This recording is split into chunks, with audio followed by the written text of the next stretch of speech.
Napaka-importante itong tanong na ito, mga kapatid.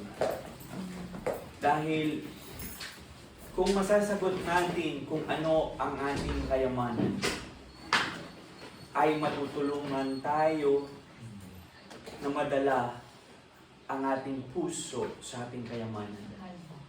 Sabi ng Panginoon, ibigin mo ko ng iyong buong puso. Andoon yung ating dedication.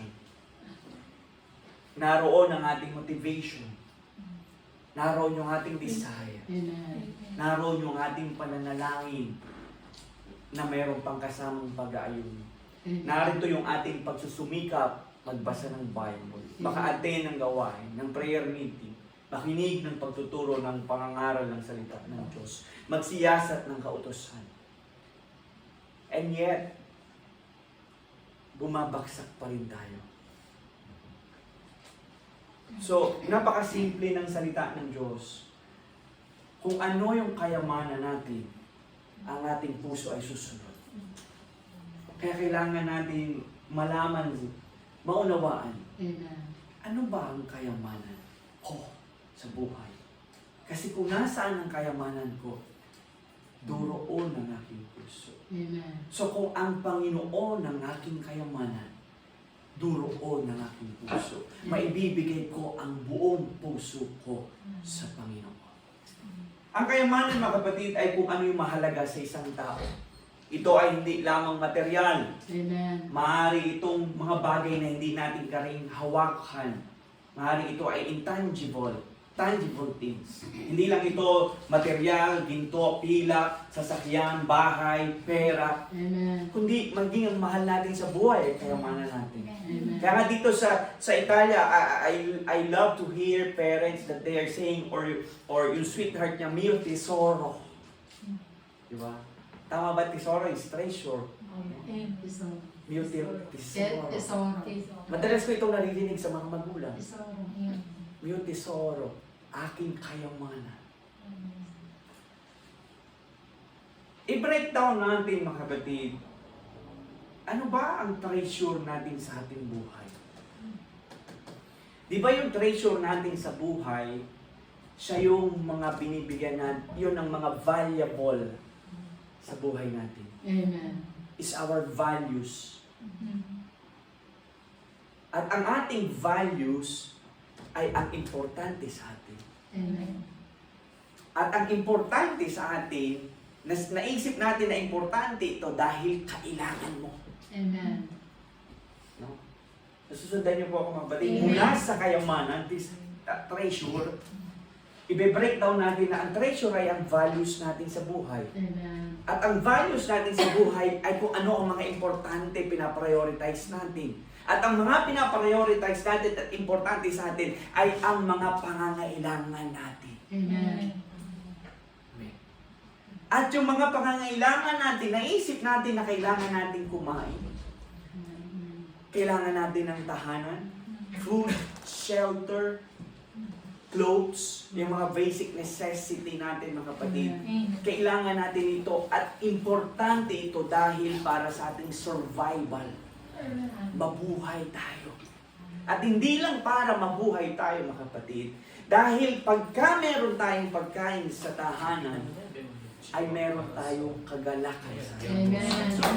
Kung meron tayong shelter na matutulugan sa panahon ng ulan, meron tayong shelter sa panahon ng lamig, ay may magpapainit sa ating higaan, mga kapatid. At sa panahon, haleluya, ng lamig, ay meron tayong jacket na may susot. Meron tayong blanket na may kukubli sa ating katawan. Sa panahon ng umulan, meron tayong payong at meron tayong kapote na may susuot. Amen. Ay meron tayong kapayapaan na hindi ka magkakasakit. So mula doon, mga kapatid, na binreakdown natin kung ano ang ating kayamanan ay ang valuable sa buhay natin, yung values natin sa ating buhay. At ano ang mga values sa buhay natin ay yung mga importante sa buhay natin. Ano yung mga importante sa buhay natin ay yung mga pangangailangan natin sa ating buhay. At yun ay naging pangailangan natin. Naisip natin na kailangan natin yun dahil yun ang nagbibigay sa atin ng katuwaan. Nagbibigay sa atin ng kapayapaan. At nagbibigay sa atin, hallelujah, ng mabuting katapusan ng ating buhay. So in the end of the day, mga kapatid, kung ating makikita yung breakdown kung ano ang ating treasure ay yung nagbibigay sa atin ng kagalakan. Yung ating nagbibigay ng kapayapaan sa atin at nagbibigay sa atin ng assurance na one day, tatanda tayo at mababasa natin at maalala natin puputi ang ating buhok. Hindi na tayo makakalakad. Nakaupo na lang tayo, naghihintay na lang tayo sa pagbabalik ng Panginoon. Ay masasabi natin, salamat sa Diyos, tapat siya na aking pinaglingkuran. Ito ang ating kayamanan, mga kapatid. Yung bagay na nagbibigay sa iyo ng joy and peace of mind that surpasses your understanding. And the assurance of success in life. At merong parabola na ginamit ang Panginoong Yesus na yung hidden treasures. Mababasa natin ito sa Matthew chapter 13 verse 44. Na kung saan ito po ay aking nagamit kung paano ako nagkaroon ng equation na ganito. Na mula sa treasure ay yun ang binabalyo ko sa buhay ko. At yung binabalyo ko sa buhay ko ay yung importante at pinaprioritize ko. At ang mga priority ko ay ang aking pangangailangan. At nasabi kong pangangailangan ko yun dahil yun na nagbibigay ng katuwaan sa akin. Kapayapaan, katahimikan ng buhay, at feeling of fulfillment. At dito mga kapatid, dito ko po nakita kung ano po yung aking na-breakdown o nagawa na sketch o masabi ko pong mind mapping o rota para ang ating kayamanan ay ang ating Diyos. Dahil kung ang ating kayamanan ng ating Diyos, hindi mo na kailangang isipin at utusan ng iyong puso na mahalin ng Diyos. Doon mo na matatagpuan palagi ang Diyos. Doon mo na siya palagi makakita yung iyong puso. Siya na yung iyong ititipo. Ang ating Panginoon. Basahin po natin siya sa atin natin ito. Matthew chapter 13 verse 44.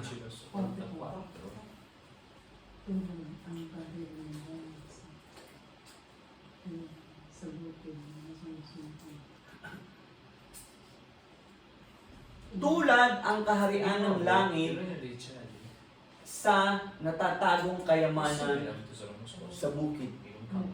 So kinumpare ng Diyos ang kaharian ng langit, ang kaharian ng Diyos, tulad sa isang kayamanang natatago sa bukid. Kung maalala po natin si Nicodemus, siya ay guro nung panahon ng Panginoon. Sabi ng Panginoon sa kanya, Nicodemus, ikaw ay guro ng kautusan. Kung hindi mo nauunawaan ang mga makamundong halimbawa o bagay, paano ko sa iyo ituturo ang mga makalangit na bagay? Yung mga bagay na kaya nating unawain bilang tayo ay tao, ay hindi natin maunawaan. Paano pa tayo bibigyan ng Diyos ng mga heavenly visions, understanding? Kaya dito gumamit ang Diyos na para maunawaan natin ano pa ang kaharian ng Diyos na naghihintay para sa atin. Ano pa ang kaharian ng Diyos kung paano siya maghahari sa atin. Ang kaharian ng Diyos, ang kaharian ng langit. At dito mababasalan natin. Si Matthew ginamit na the kingdom of heaven. Si Mark, si Luke, ang sabi niya doon, the kingdom of God.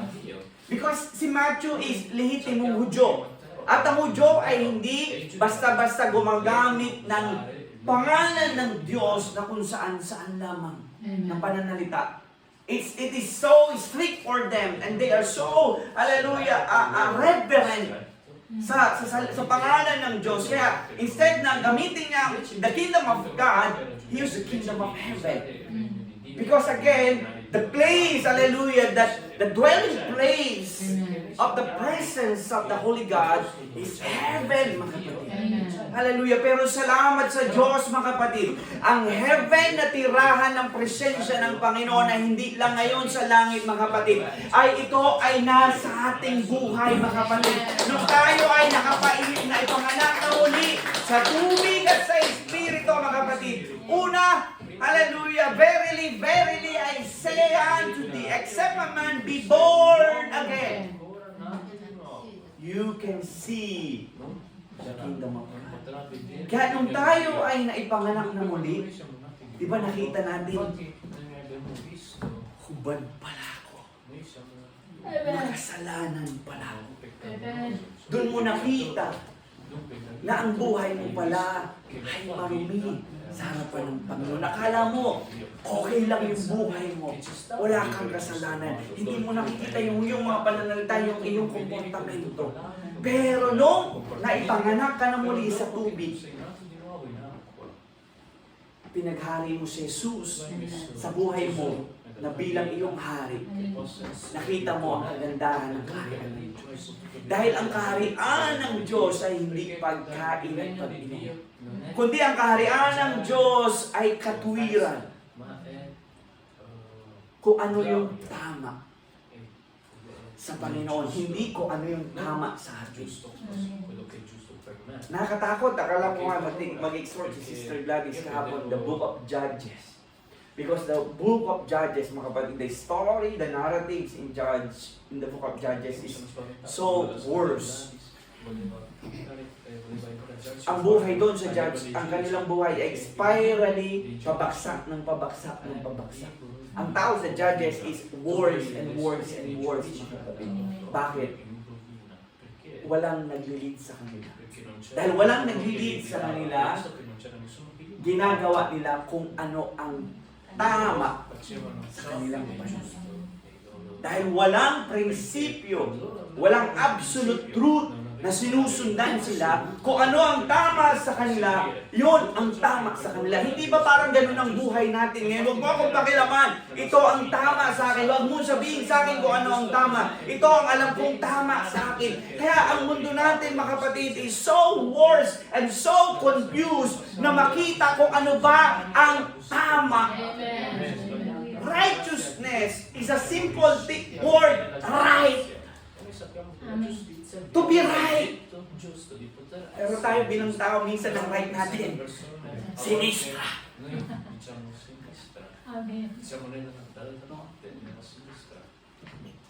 Pero yung righteousness ng Panginoon ay tama, mga kapatid.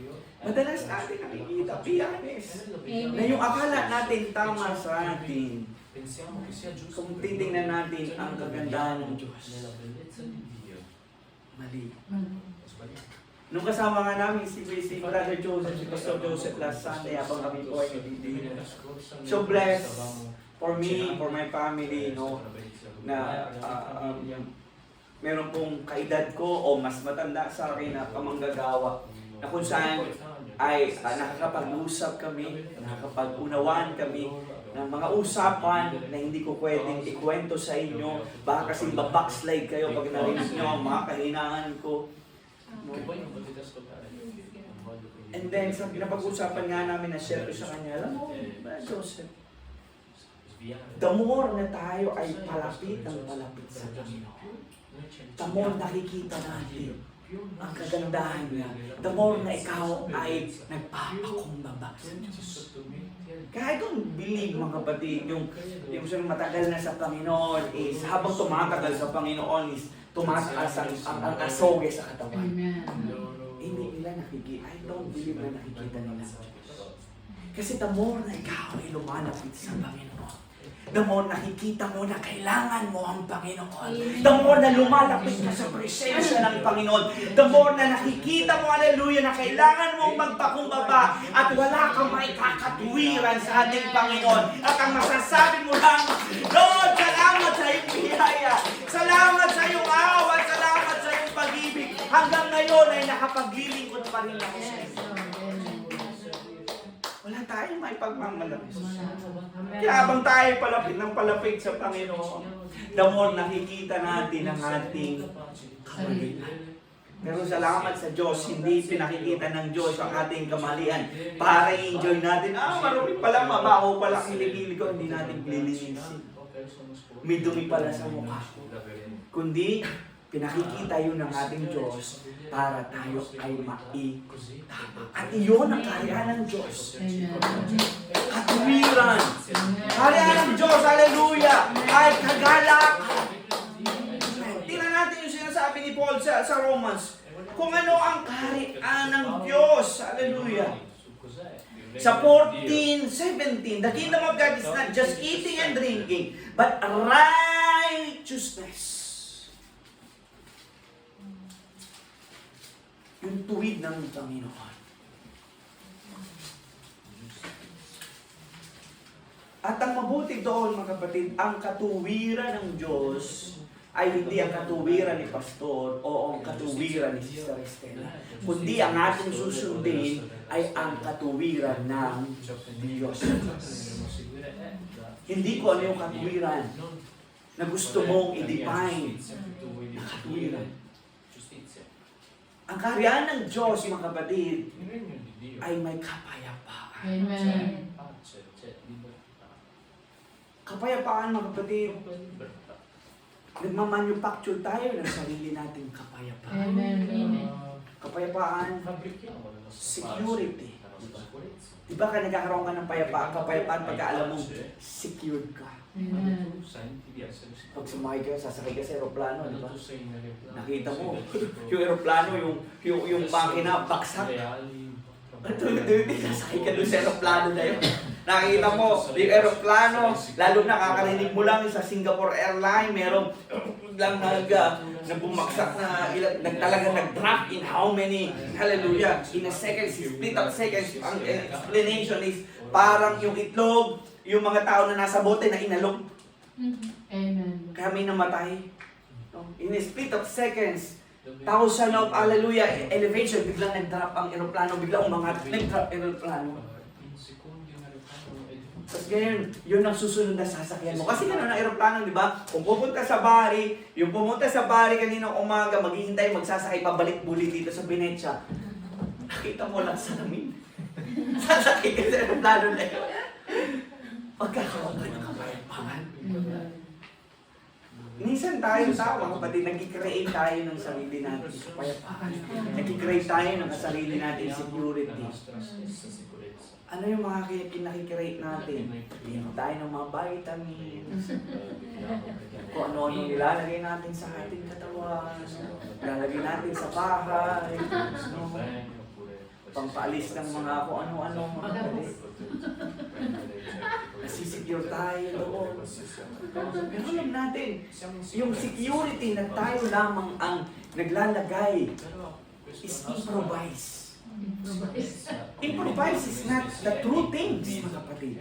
Replacement of original. Amen. Ang delikado sa improvise, mga kapatid, is hindi talaga yun ang tools na kailangan gamitin sa pagluluto, no? Madalas natin ginagamit na kung saan yung dudurugin natin ang bawang. Di ba meron talagang pandurog ng bawang? Ang ginagamit natin, yung kutsilyo din ang pinanghiwa natin, sibuyas. You are putting yourself into the risk na mahiwa ka. Dahil hindi naman yun. Meron talagang gamit sa bawang, no? Diba, madali pa, meron kang, hallelujah, dilata, bubuksan mo, kutsilyo na lang din.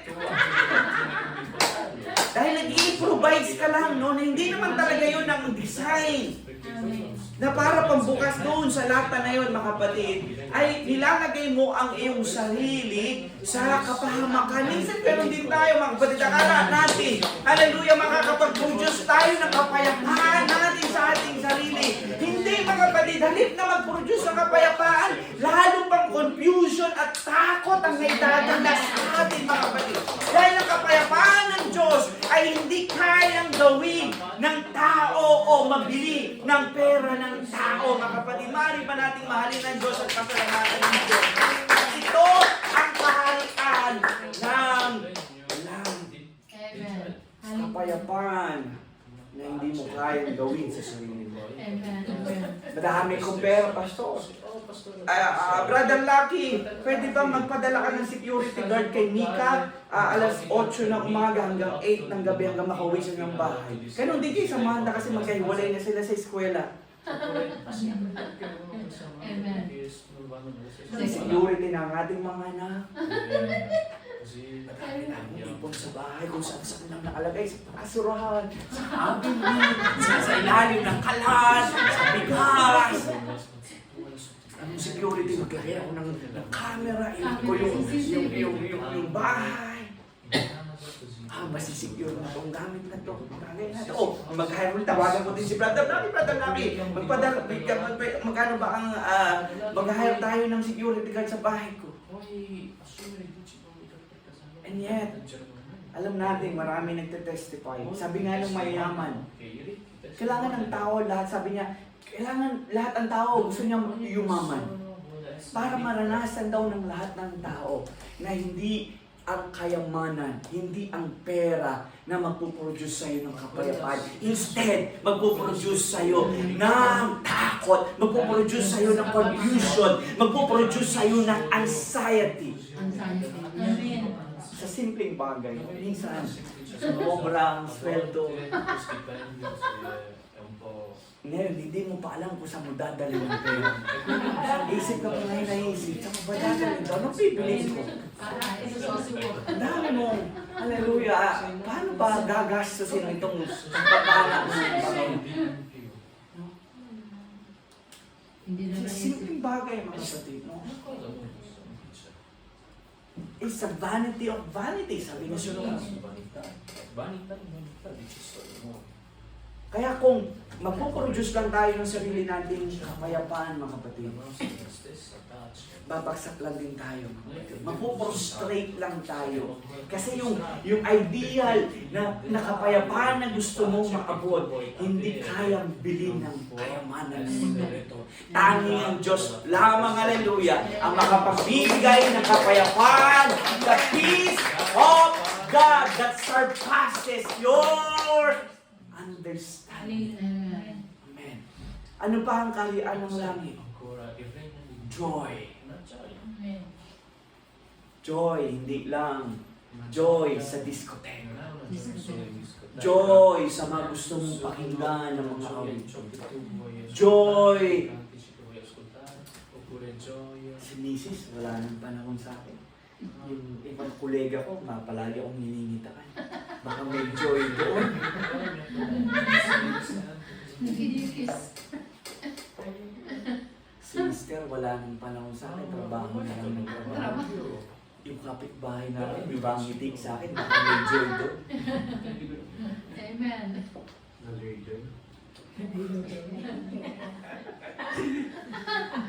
Yung mga nag-experiment ng mga bata. Joy. Baka may joy sa sigarilyo.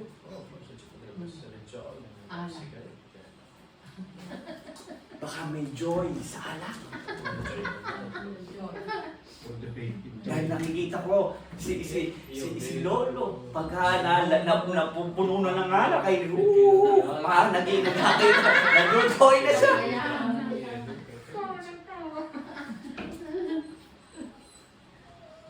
O kaya naman ay addiction ng droga, marijuana, drugs. Hallelujah. Alam natin mga kapatid, hallelujah, yung joy na ikaw lamang akala mo na joy yun. Mapuprostrate ka lang kasi sandali lang. Yung joy na gusto mo na hindi din siya makaabot sa top level ng joy na gusto. Kaya nga ang Gardaland, alam niyo mga kapatid, kaya na-create siyang Gardaland. para mag-improvise ng katuwaan sa tao in a short period, in a day. Kasi sa Gardala, lahat ng tao dyan ang ngiti. Yan ang kanilang amusement center sila. Kailangan nilang ma-amuse ang mga kliyente. Amen. Pero paglabas mo ng Gardala, ano na? May pera. May bayad na po. Oh, may joy naman sa slot machine. May joy naman sa pagkakaskas. Oh, may joy naman. Sa kunting. Nagkakaroon ako ng katuwaan pagka pinag-uusapan namin yung aming mga kaibigan. Ano ba si Stella? Ganito talaga si Stella. Oo nga, ganyan talaga si... Yung mga akala natin na katuwaan, na tayo lamang ang makapag-produce, ay hindi yun ang tunay na katuwaan, mga kapatid. Ano pa? Malungkot ako. Mukhang pag bumili ko ng bag, bagong bag, mukhang sasaya ko. Louis Vuitton. Oh, LV. malungkot ako. Bagal na yung cellphone ko, nalolobat palagi. Bibili ko ng bagong cellphone. iPhone 8. Di ba minsan yun ang inaakala natin na makapagpupuno ng empty heart, soul ng tao, mga kapatid. Amen. Akala natin, hallelujah, yung mga makamundong bagay na yon ang siyang makapagpupuno ng katuwaan, ng kapayapaan, ng security ng iyong buhay. Alam mo yung kapatid, hindi. Hindi pa tayo mga ganong matatanda, pero salamat sa experience ng buhay, naunawaan natin na sa Diyos lamang natin matatagpuan yun. Sa kaharian lamang ng langit natin matatagpuan, hallelujah. At kung ano ang tama, mga kapatid, hallelujah, sa paningin ng Diyos, kung ano ang kapayapaan, hallelujah, at kung ano ang kagalakan sa Espiritu Santo, mga kapatid. Bakit hindi natin purihin ng Diyos? Bakit hindi natin pakalamadan ng Diyos, hallelujah, na siyang nagbibigay sa atin ng mga bagay na ito. Kaya kung babalikan natin, hallelujah, Matthew chapter 13 verse 44, na ang kaharian ng langit ay tulad sa isang kayamanang natatago sa isang lupain. Natatagong kayamanan sa bukid. So ang kaharian daw ng langit ay isang kayamanang isang lupain, isang bukid na mayroong natatagong kayamanan. At sa istorya ng Panginoon na ito ay mayroong karakter na tao. Hindi ba parang tayo ito? It represent us. Amen. Na tayo. Na kung gusto nating makapasok sa kaya ng Diyos, ay kailangan, hallelujah, makita natin paano pa pumasok sa kanya ng Diyos. Amen. Katulad sa una kong tanong, mga kapatid, ano ang iyong kayamanan? O sino ang iyong kayamanan? Dahil kung ma-identify natin kung ano at sino ang kayamanan sa atin, hindi magiging mahirap sa atin na duroon ang ating puso. Kasi susunod na ang iyong puso. Kung ano ang iyong kayamanan.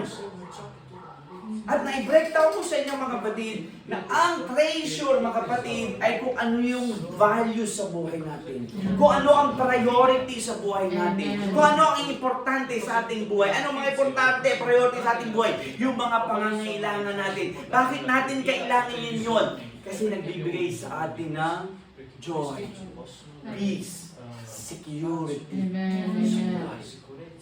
Kaya kung makikita natin yung pattern, yung mapping mo wrote kung ano ang treasure ay ang peace, joy, and security na pwede mong i-direct. Ito ang aking kayamanan. Hindi ang mga material na bagay. Amen. I presented to you, hallelujah, na doon tayo nagkakaroon ng critical, mga kapatid. Dahil mahal natin ang Diyos. There's no doubt. Gusto natin siya. Nag-strive tayo na paglingkuran natin siya. Panalangin ni Sir Delilah, hindi niyo ako nakikita na may nangihina ako, pero nangihina ako, and yet, napipil ako, nadidiscourage ako, and yet, pupunta pa rin ako sa church. Amen. Nagsusumika pa rin ako, ma-encourage ako ng Panginoon, mapuno ako ng Panginoon. Amen. Bakit nararanasan natin yun? Bakit tayo bumabagsak, mga kapatid, despite na meron tayong desire, determination at motivation na ibigin natin ang Diyos ng buong puso? But sometimes, ang ating puso ay naroon Amen. sa mga material na bagay.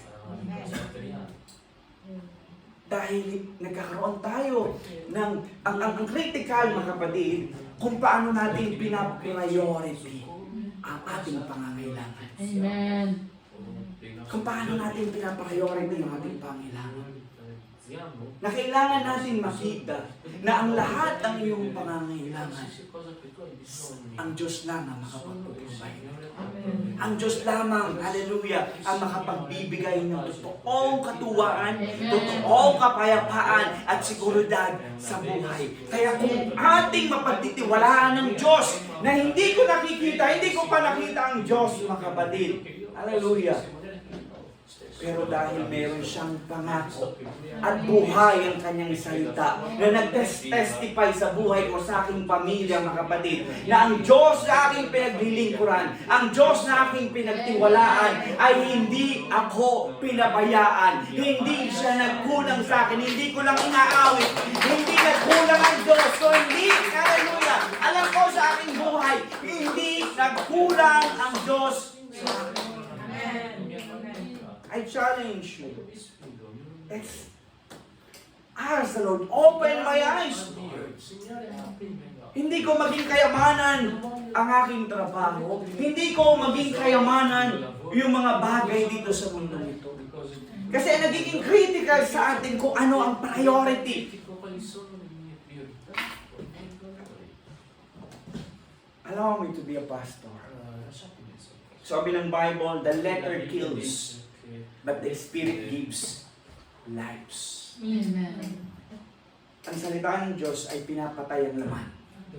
Kailangan talaga mamatay ang laman. Amen. Ang gawa natin, ang ating will. But ang Spirit ang magbibigay naman ng buhay. Amen. Kailangan mamatay ang laman para mabuhay ito. Halimbawa ng Panginoon, namatay siya sa krus ng Kalbaryo at siya ay nabuhay na muli sa pamamagitan ng Santong Espiritu.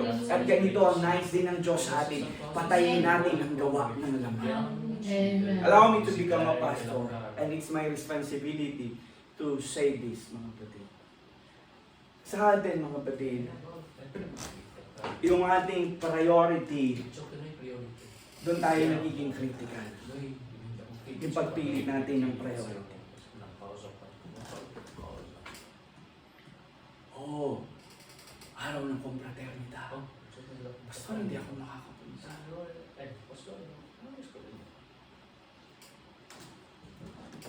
Kailangan kong pumunta sa embassy. Importante ito. Kailangan kong gawin ito. Trabaho. Kasi importante ito.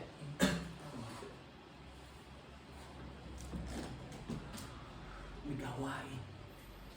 Conference. Hindi ako makapunta pa sa pasensya. Pero nakakapunta tayo sa ibang bagay. Kaya natin magpaalam. Anong problema doon, mga kapatid? Yung paglalagay natin ng prioridad. Meron tayong mga pinapriority. Nakakala natin mas priority. Na importante yun, mga kapatid. Pero ang Panginoon mas importante sa lahat ng bagay. Kaya, I'm challenging you, mga kapatid. Kaya, nagkakaroon ng kahirapan yung ating puso na minsan hindi natin dinidesire. Pero, nagigising ka lang tayo sa umaga, bakit naroon yung puso ko? Kasi kung ano yung pinapriority natin, ay iyon ang magiging value mo. Whether you like it or not. Because pangangailangan natin yan, nagkakaintindihan dito tayo mga kapatid. Lahat tayo kailangan natin sumurvive. Kailangan natin, hallelujah, mga basic needs. Food, shelter, hallelujah, clothes, sa buhay natin para tayo mabuhay. Pero ang nagkakaroon ng critical, binigyan tayo ng free will ng Diyos, ay magkaroon tayo ng kanya-kanyang desisyon. I-priority natin yung bawat pangangailangan. Yun ang nagiging critical sa atin. Kung ano yung ating pinapriority, kasi kung ano ang yung priority, nagiging value siya sa'yo. At yung pinriority mo, naging value sa'yo, siya yung treasure mo. Kaya minsan hindi mo naman gusto. Nakikita mo yung puso, bakit nandun ako sa embassy? Nandun na ako sa gawain ng Panginoon. Pero mahal ko ang Panginoon. It is the device of devil, mga kapatid. Wake up! Tingnan natin, i-evaluate natin, mga kapatid. Kasi kung kaya natin yung mga bagay na yun, hallelujah, na i-priority at nagagawa naman natin, bakit hindi natin magawa para sa Panginoon? Lahat tayo may bakasyon. Lahat, I don't know, pero iba kayo sa trabaho ko, mga kapatid. But sa akin, mga kapatid, ang general conference sa akin is, hallelujah, kahit hindi ako umuwi ng Pilipinas, siguro because that's my priority. Kaya yun ang aking salita. That's I set bar. Because I priority that. That's my value. Kasi ang value mo, uncompromisable. Ang values mo, ay hindi mo kailangan mag-isip. Mag-i-decide kung ano ang value, ano ang sinet mong bar sa iyong buhay. Hindi ito nako-compromise.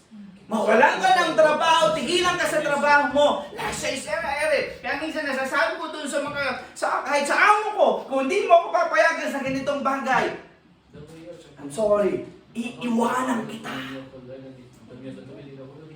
Kasi ang value natin, mga kapatid, ay ang gawain ng Panginoon.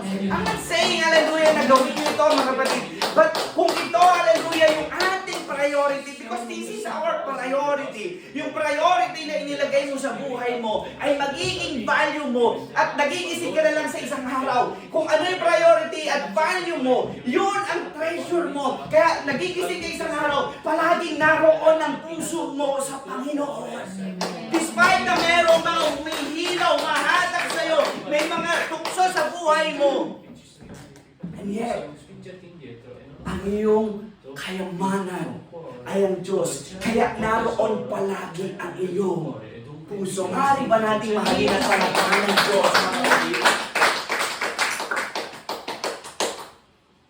Katulad din dito, mga kapatid, sa nangyari, no? Every time na merong blessings ang Diyos sa buhay namin sa ministry, ay merong offer din ng mundo sa amin. Bago ko tanggapin ang offer dito sa na maging pastor sa Cabalino, merong offer sa akin ang aking kumpanya na magtrabaho sa Malaysia. Malaysia o Singapore, in Asia.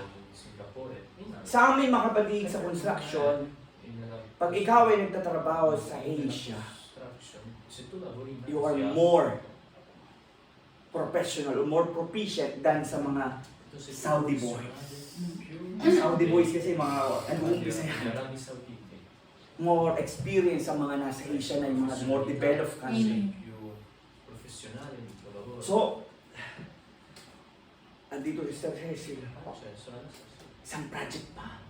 Tapos minsan ang pinapain niya sa akin, makakabili ka ng kodi, di ba? Pangarap mo ang kodi. Di ba? Isang project lang, makakabili ka ng kodi. Ito yung sweldo mo. Isa nakakakalulay pa. Oo nga, tama yan tayo kasama ko. Makakapang-drive ako ng kodi. Yun ang pangarap ko. Yun kasi po pangarap ko.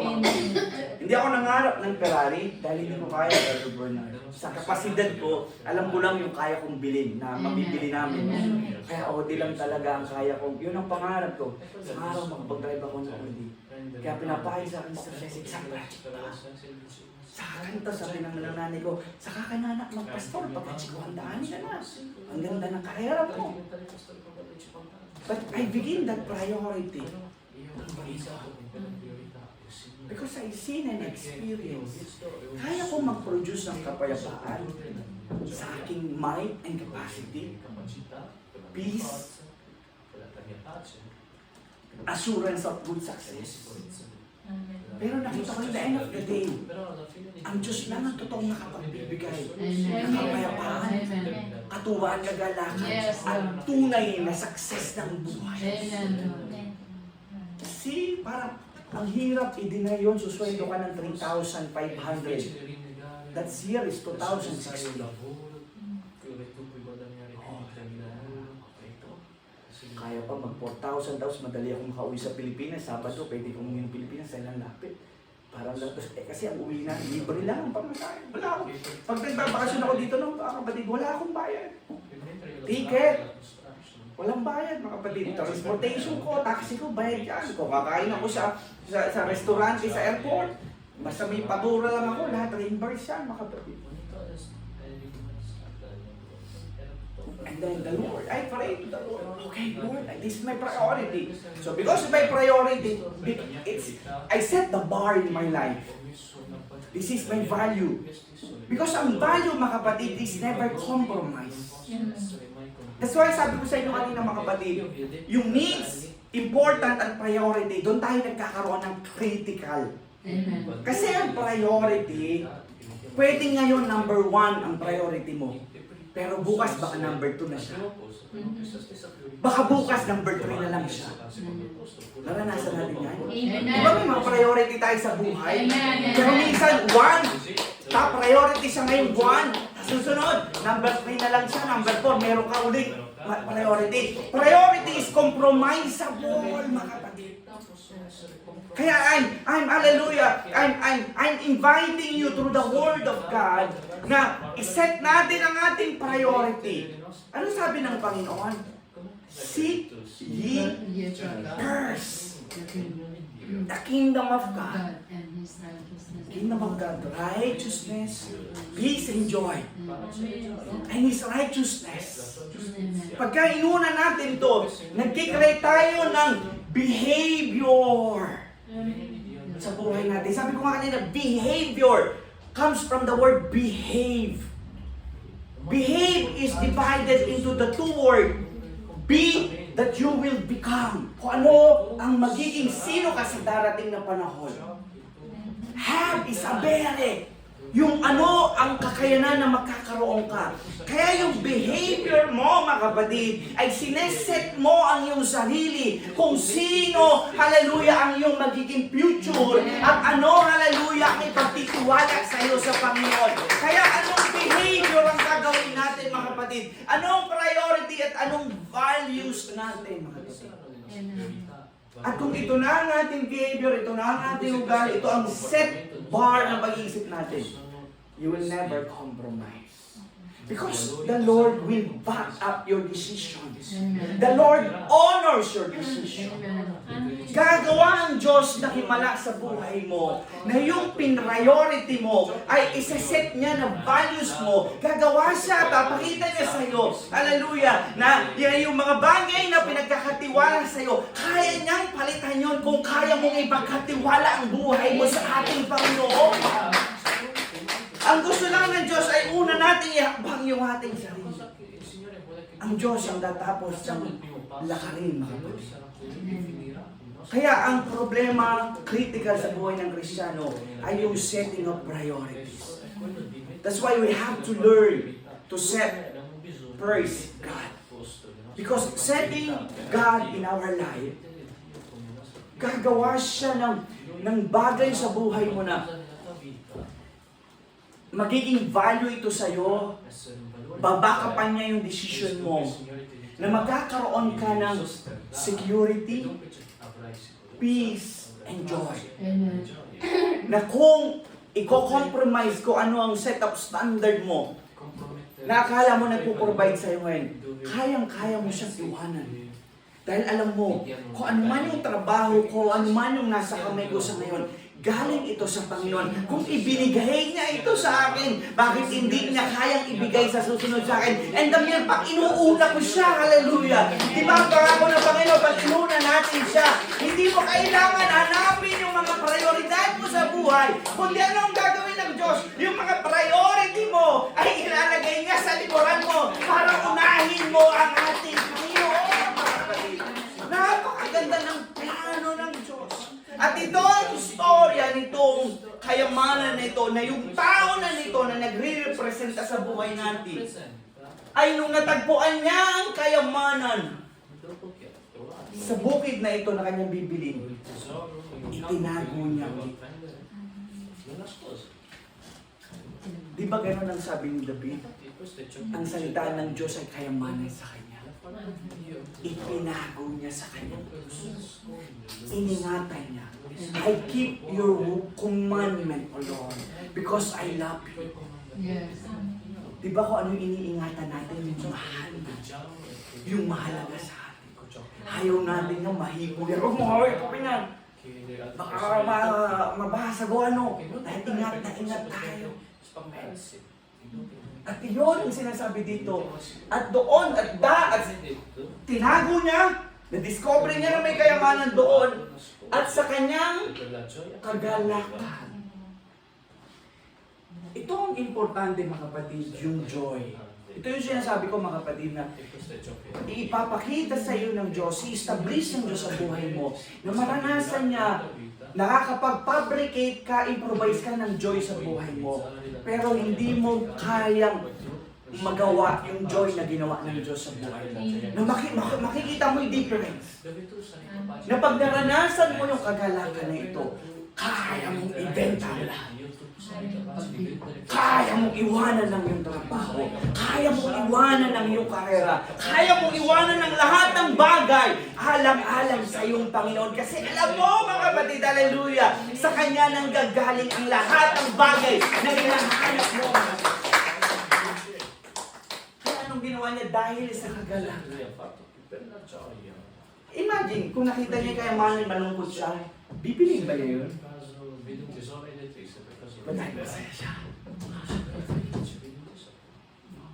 Kasi ino-honor ng Diyos yung pinapriority mo. Ino-honor ng Diyos yan.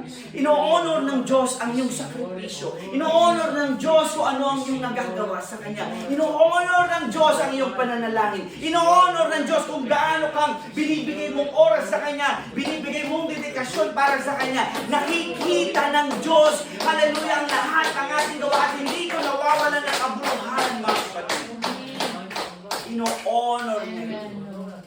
At pagka nagsukli ang Diyos, huwag natin hintayin na ang magsukli ang salita ng tao. Kasi sabi ng Diyos, natanggap mo na ang iyong regalo.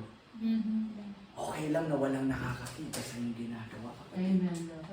Dahil pag ang Diyos ang nagsoli ng pasasalamat sa iyo, hindi mo masukat na pagpapala.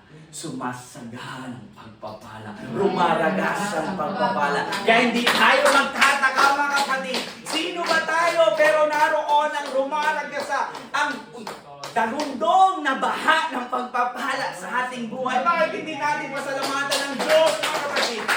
Hallelujah! Kaya dahil sa kanyang kagalakan,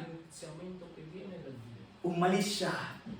Pinagbili ang lahat niyang lahat.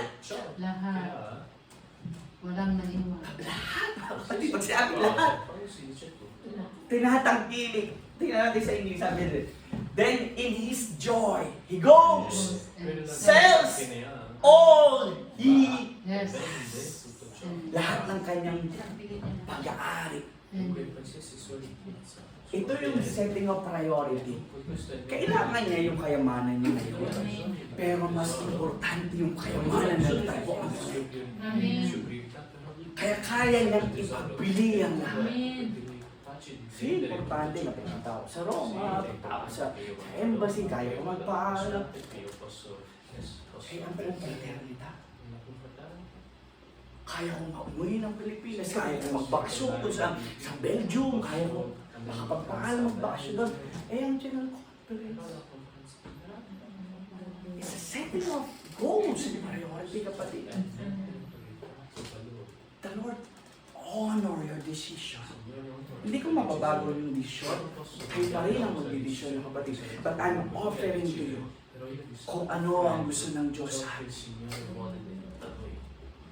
Kaya niyang ibenta ang lahat. Kasi kung kaya niyang bilhin yun, kaya niyang ipagpaalam yun. Bakit hindi niya kaya ipagpaalam ang para sa Panginoon? Hallelujah! At again, sabi ko sa inyo mga kapatid, pagka na-set niyo yung values na yun sa buhay niyo, kasi yun ang palagi yung pinaka-priority. Magiging value siya, magiging attitude mo, lifestyle mo, behavior mo sa buhay mo.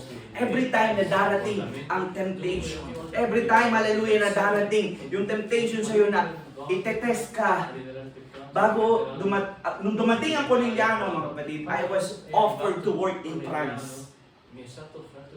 I cannot mention to you the package, the salary that they offered to me. It's a huge salary. I can go back here to Italy every Saturday and Sunday because ang trabaho is from Monday to Sabado. At again, salamat sa aking nakaraan na priorities. Nagtayo ang Diyos ng kagalakan at katuwan, kapayapaan at security sa akin na hindi ako nasilaw sa bagay na yon. Sa Corneliano pa rin, tumawag sa akin, nag-message sa akin yung boss ko.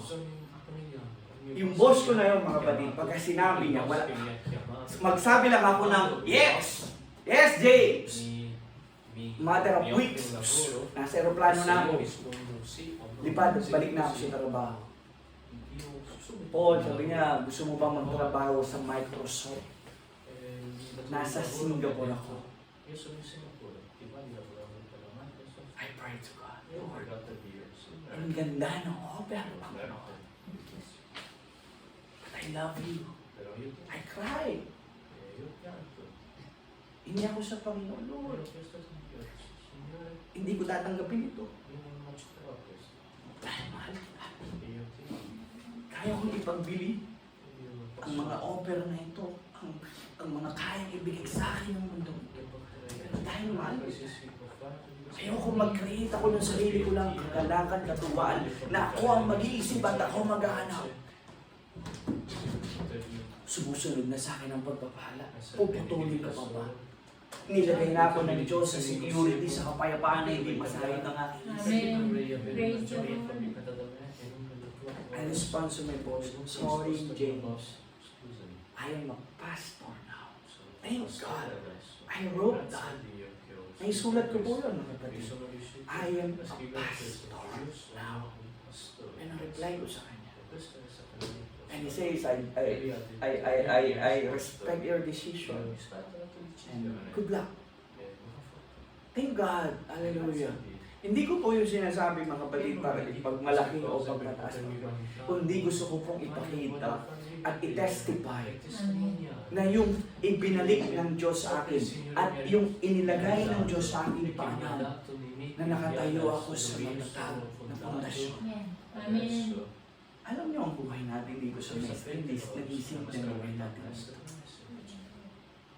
Ilang luha, iyak, sakit sa puso natin, sa damdamin natin nangyari sa Diyos. Pero ang Diyos hindi nagkulang. Hallelujah. Nagpapatagyon sa ating mga kapatid. Hallelujah. So ang challenging yun, mga kapatid, hindi kayamanan ng mundo at success sa mundo na ito ang kailangan natin maging priority o maging priority value at maging treasure. Again, ang sabi ng Panginoon, kung ano o kung nasaan ang iyong kayamanan. Ang kayamanan ay nag-uumpisa dahil iyon yung nagbibigay ng kapayapaan sa atin, kagalakan at security. At iyon ang ating pangangailangan. Food, shelter, clothes, security. At yun ay naipapriority natin. Kung ano uunahin natin. Ang creation ng God o the Creator itself. At kung ano ang pinapriority natin ay nagiging values sa ating buhay. nagiging lifestyle natin, nagiging attitude natin, sa pagdidesisyon natin sa ating priority, ino-honor ng Diyos kung ano ang iyong desisyon. Kaya meron tayong free will at babak-apan tayo ng Panginoon na magkaroon tayo ng kagalakan, katuwakan. Lord, ilalagay kita ng priority, value sa buhay ko. Kasi yun ang aking magiging treasure. Kaya hindi ka bigla ka nalang babangunin isang araw. Bakit ang puso ko nandoon? Mahal ko ang Panginoon. Kasi dahil sa pagsiset natin ng priority. Kaya minsan naliligaw ang ating puso sa mga bagay na hindi naman na kailangan puntahan. Kaya kung sinet natin ang ating priority sa Panginoon, sa Kanyang gawain, sa paglilingkod natin sa Panginoon, sa lahat ng ating kakayanan, sa ginagawa natin sa ating puso, kaluluwa, isipan, mga kapatid, palagi ang ititibok ng puso mo ay ang ating tayo po ay tatay. Hallelujah. Palakpakan po natin ng Diyos, mga kapatid. Hallelujah. Hallelujah. Hallelujah. Hallelujah. Hallelujah. Hallelujah. Hallelujah. Hallelujah, mga kapatid. Hallelujah. Bukas po ang altar. Hallelujah. Manalangin tayo sa ating Panginoon. Hallelujah. Yes, ang letter kills ang ating self-will. But let us, the Holy Spirit, that it will make us alive. Hallelujah. Buhayin tayo. I-revive tayo ng Espiritu ng Diyos. Amen. Ang salita ng Diyos ay parang talim na magkabila. Matalas, tumatugon sa ating puso, sa ating kaluluwa, sa ating kasukasuan. Pero tandaan natin, mga kapatid, ang sugat ng salita ng Diyos, hindi ito mag-iiwan ng peklat. Kung hindi, ito ay mag-iiwan ng pag-ibig, pagmamahal, at pagtitiwala sa Diyos. Hallelujah.